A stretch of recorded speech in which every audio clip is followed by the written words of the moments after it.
Each stage of your journey is going to be different. You go from doing the things that you've always done to realizing that you want something different. But what changes everything is when you actually make the step to do something different. People always talk about how they want this and they want that, but in order to get that, it requires a different version of you.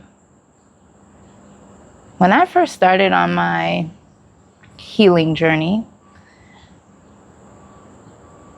I realized that everything that I was doing was feeding the version of me that I no longer was.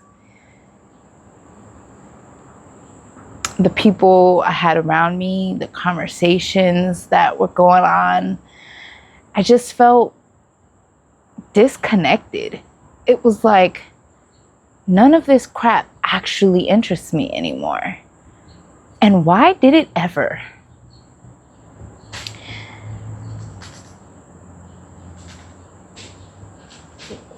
When I took notice of those things, instead of just noticing them and continuing the same behavior,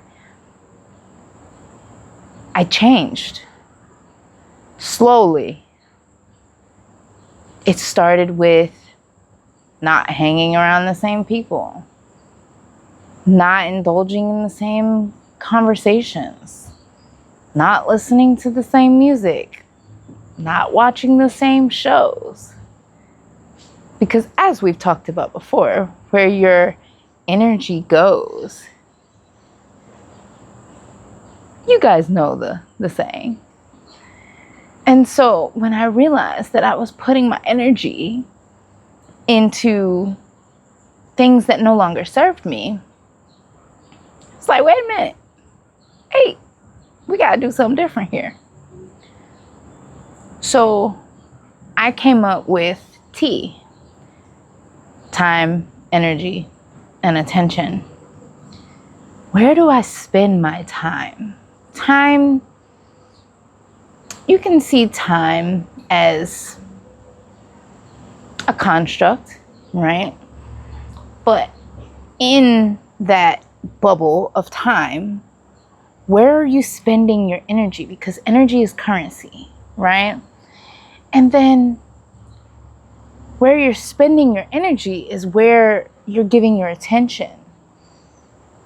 And where you feed your energy and attention, it brings those same things back to you. So think of your mind like a Wi-Fi router. Think of your heart as the magnet. Your brain sends out the signal. Your heart attracts it in. And so when you are watching drama and you are listening to drama, you receive drama, whether it be in your immediate environment or what you just even see and observe on a daily basis. When I realized that, I was like, oh, wait a minute. We got to change something here. And so what I did was I started with watching less violent shows, first of all, because I'm a showgirl. I love my shows. And I realized that while the old me had wanted to be lawyer, maybe one day become a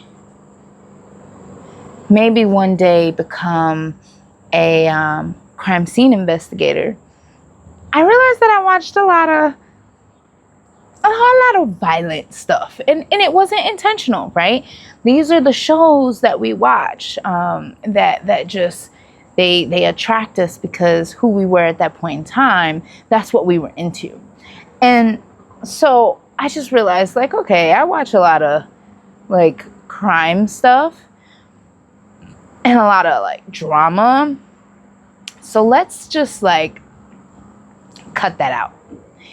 And while yes, you can essentially replace one show with another, I realized that my addiction to certain shows was a little bit deeper than what I thought.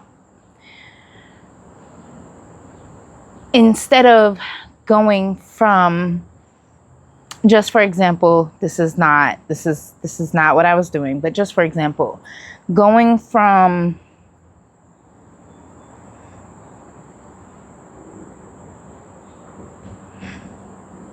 NCIS type shows, crime, drama, and Law and Order, to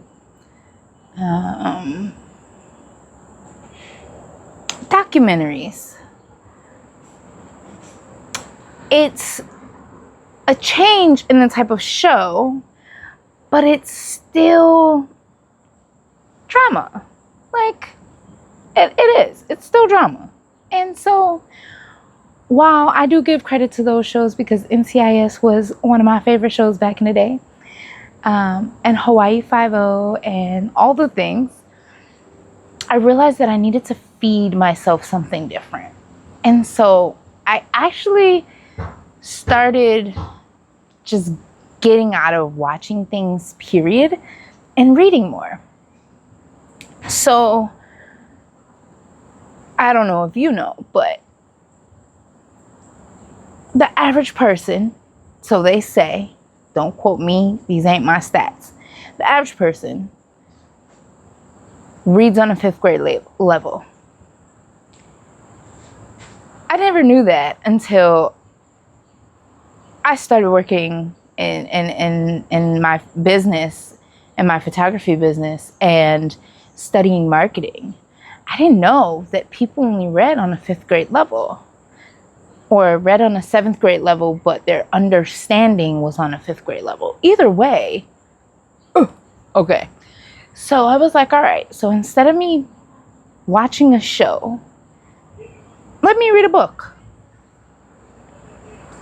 I'm a book lover, so it didn't take a lot to get me to do that. It was just like, I can do that, but I need the time to be able to do that.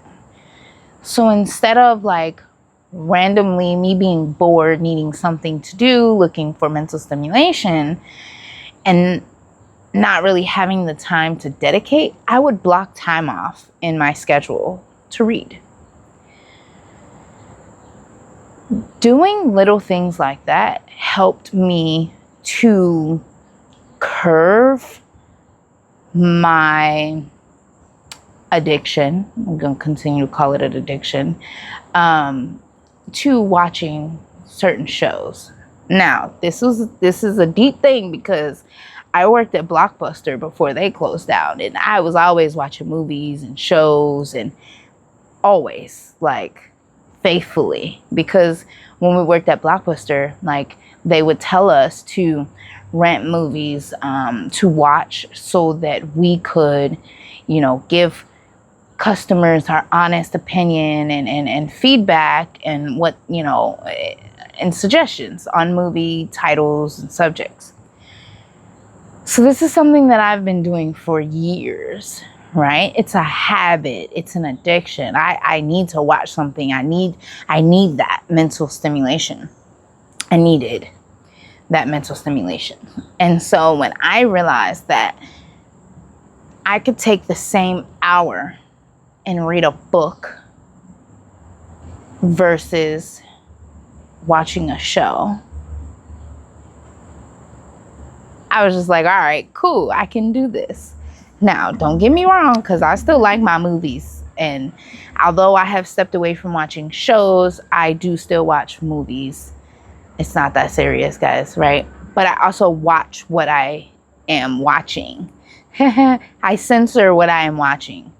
I don't watch a lot of violent, gory type of movies. Just not my thing. Never really was. Unless the plot was good. If the plot was good, I would watch it. I ain't gonna lie. It is what it is. We all have our habits. So now I find myself not watching anything. Like, I might get on YouTube and watch a couple of my YouTube videos, but more often than not, I am either busy or lately going through my house to figure out what I need to throw out so that we can move. So I really haven't had time to watch anything or read. And that brings me into my next thing. It's also what you're listening to. So I'm the type of person that when I'm cleaning, I like to listen to music. And when I had kids, there was a certain type of music that I just stopped listening to altogether because I didn't want my kids to listen to it. And while, yes, I can't control what happens outside of my home, I can set the precedence for, I can set the standard for a certain level of, okay, we don't do this, we don't do that.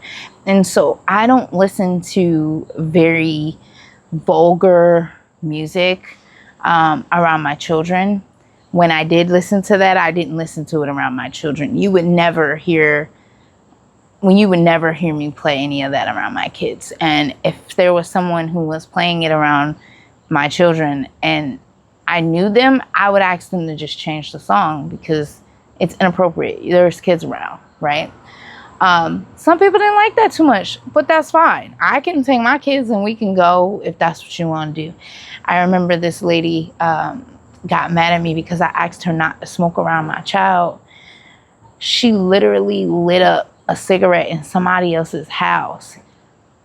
And the person who lived there didn't say nothing. And I was like, my daughter is sitting across the room. Can you not smoke? And she was like, if you don't want me, I was like, I looked at the owner of the home. She ain't something. All right, cool, we out. And she later asked me why I reacted that way. Why did I just leave? And I said, because this is your home and you didn't say nothing. And my daughter has asthma. And you're just going to let this lady, all right, cool. It's not your kid, not your responsibility, bet. So we out. And it's really that simple. So I have automatically censored what I listen to when I'm around my kids. And that was my decision, my choice, because I don't want them to feel like that is the normal, right? Because a lot of times we do things because we were brought up around it, or that's what we were taught, or that's what we were allowed to listen to. I can't help what I was brought up around, but I can stop the cycle. And when it comes to my children, I chose to just be like, nah, we're good. So censoring the music in my home was a big thing. It got on this journey, it got to the point where we would get in the car and it'd be silence. And my kids would be like, Mom, can you turn the radio? No. I need silence. I need to think. I need my brain to like work outside of what I'm looking at, what I'm watching, what I'm listening to, what actions I'm engaging in. Like, I just need to focus. And so it got to a point where they just stopped asking because they realized that once we get in the car, there's no music, there's no nothing. And that right there was like, I think that's what opened the door to everything else. Because once you disconnect and you give your brain a chance to not be overstimulated, right? It gives you an opportunity to really evaluate not only yourself, but your environment. When I stopped putting my time, energy, and attention into being overstimulated all the time, that's when the nuggets started coming. That's when the realization of I have outgrown certain things actually had space to hit. When you are overstimulated, you're preoccupied. You are preoccupied with everything else and everyone else and all the things. And when you finally cut all of those cords and you come back to self and you realize that, oh, I don't believe this. I don't want to participate in this anymore, or I don't care what these people are doing with their lives. What do I need to watch them for or talk about what they got going on? Like, I need to focus on me and what I got going on. Giving my brain the opportunity to disconnect and no longer be so overstimulated was the real catalyst for me being able to make the changes that I've made.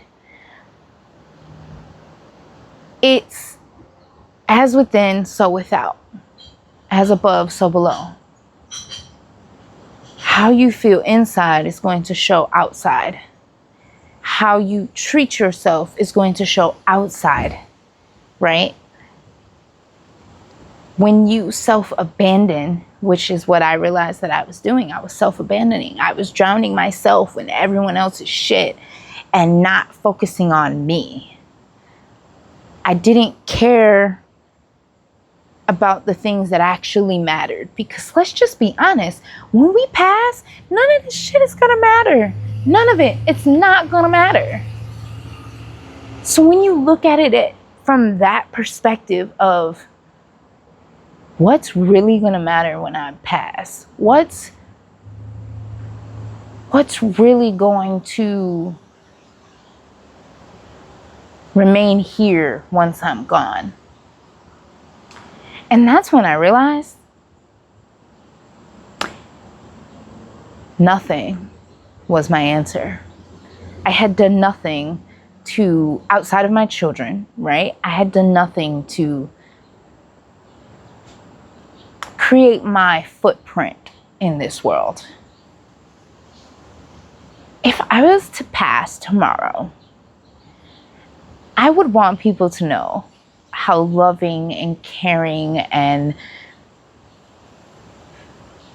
beautiful my heart was.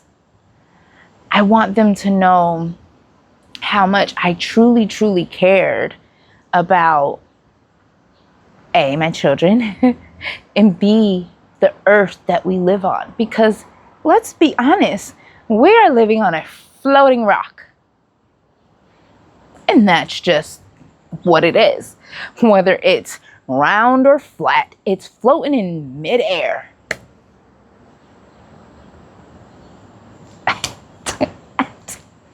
Okay? So at the end of the day, let's just be honest. All the civilizations that have disappeared without a trace, all the messages that they left that cannot be deciphered, they're literally using AI to decipher messages that were discovered long time ago.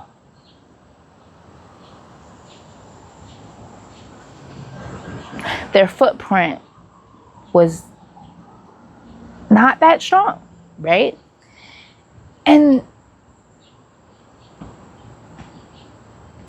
knowing that our earth has been here for millions and millions and millions of years lets me know that our earth is going to transcend any civilization that has been here. It doesn't matter.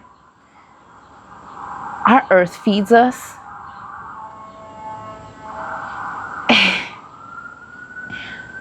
Our earth literally provides everything we need. and we are destroying it. And some of us are not doing it on purpose, right? We're just dealing with the conditions that we've been given. And then you have people who are purposely dumping toxic waste into the ocean. Then you have people who are purposefully draining the earth of the resources that it needs to continue to provide for us.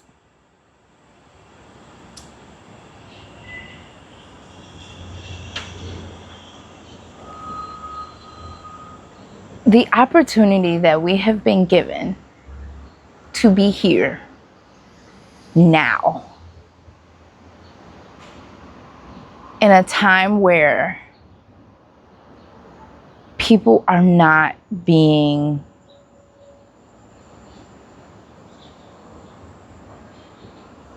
let's just cut the shit. People don't give a fuck. They don't. I've seen people walk past the trash can and drop they stuff. All they had to do was turn and drop it in the trash. They'll drop it right by the trash can and won't. And I just be like, but why though? But that lets me know how they treat their own home, right? Because how people act in public is how they act at home. And I just be like wondering how people can be so careless and not take care of the same earth that is providing for them. I literally, and maybe this is an idea for somebody, I literally I purchased some birthday outfits because I had a credit that had been sitting there for like, I think 2 years. So I purchased an outfit that was supposed to be linen. When I got the outfit, I tried it on immediately. I didn't even have that outfit on 30 seconds. And, well, 60 seconds max. And I just started itching. I'm like, what is the problem? So I take it off. I look at the tag. The tag said 30% linen, 70% Vicross, whatever it is. It is a fabric that is derived from trees. But the process that the fabric goes through is so toxic that I'm just sitting here wondering how they were okay with putting this thing out. We really need to find better ways of doing things. And I know that's easy for me to say because I don't have a science degree and I don't really know much about turning plants into fabric, right? But with all the resources that we have now, with all the technology that we have now that we didn't have 50 years ago, I think we can find a better way. Fabrics, the reason why I bought something that was linen was because linen is one of the higher vibrating fabrics. If you don't know anything about fabrics, please Google fabric frequencies and look at the levels of the different fabrics like rayon and polyester and all of these things. And that's why they tell you to wear fabrics more like linen, because those other fabrics, they interfere with the frequency vibration of your body. I thought that I was receiving something that was 100% linen, and I received something that was only 30% linen, and I realized that they were going to charge me to take it back, so I just kept it. That being said, it would be nice to have a fabric that was not going to damage our natural body frequency, not going to break you out from all the chemicals used to make this fabric, and just be able to to wear things knowing that it is in your best bodily interest. And so when it comes to how I live my life, how I operate on a daily basis, I have been very intentional on what I consume, both mentally, emotionally, and what I put on my physical body.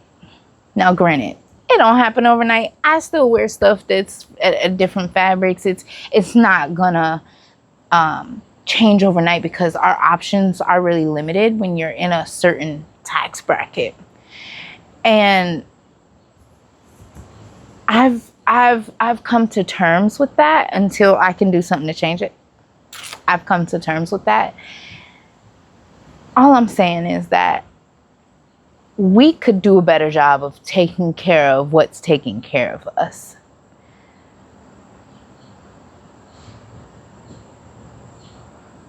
I love this new person that I have become, and I love the person that I am going to be, because I know my heart is in the right place, because I know that I am giving back where I can. I literally, like, if I have time, I will take some gloves and a bag and I will walk around my neighborhood and I will pick up the trash, because I live here too, right? I make sure that I'm very conscious about how I treat. Put it like this: don't bite the hand that feeds you. Okay.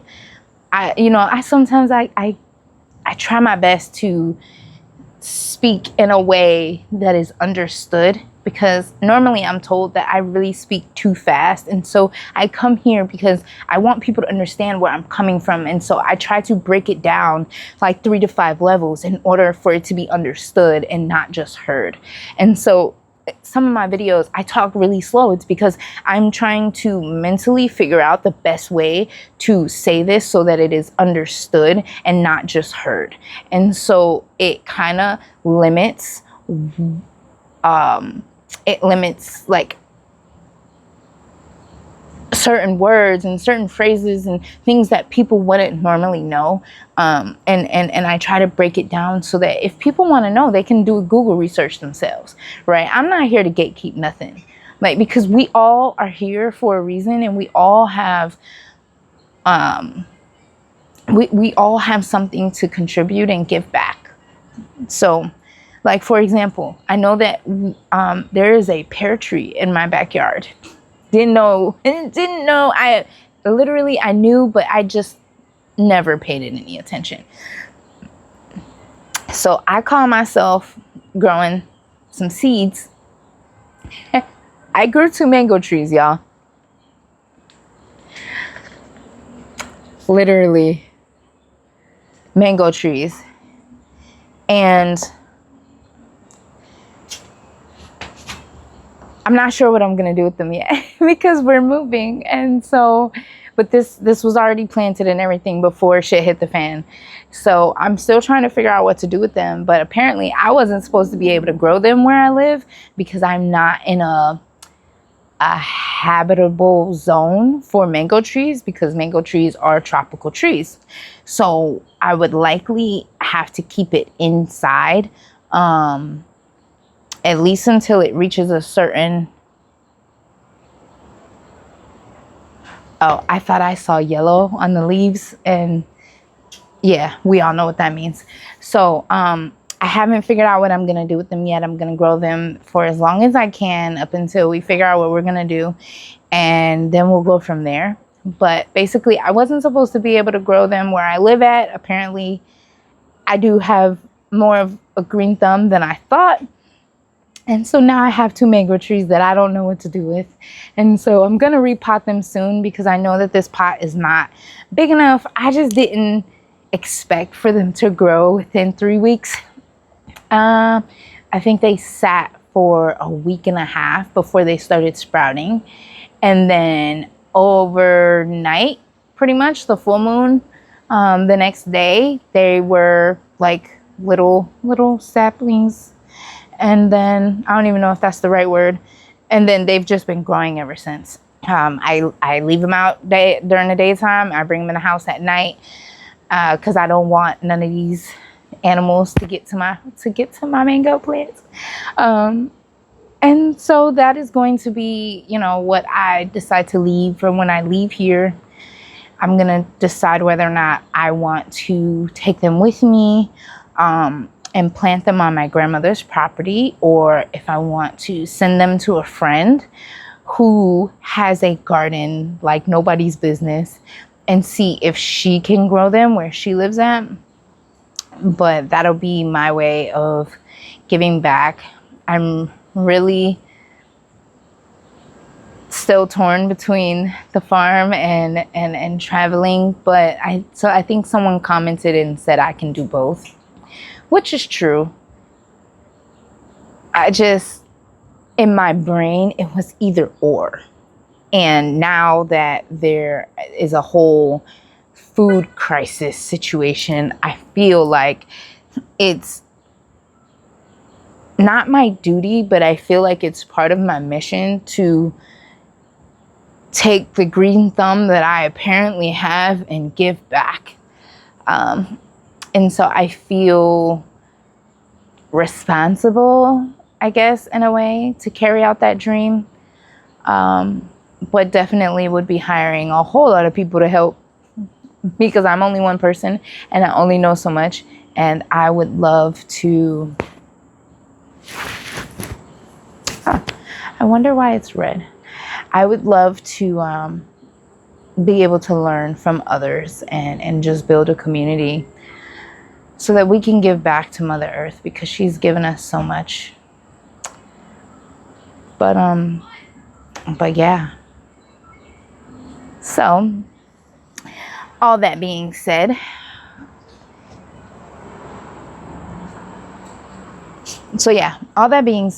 just watch where you're investing your time, your energy, and your attention. And make sure that you're investing your currency, because it is currency. Energy is currency. So make sure that you're investing your currency in something that you want to multiply. Because if you do not, you are going to multiply all the things that you don't want. So live your life with intention.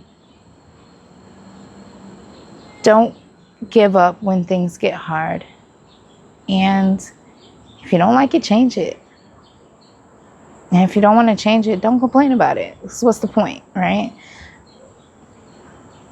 Anyways, I'm going to go. It is hot out here. These solar flares are not playing. And I will talk to you guys tomorrow. Bye.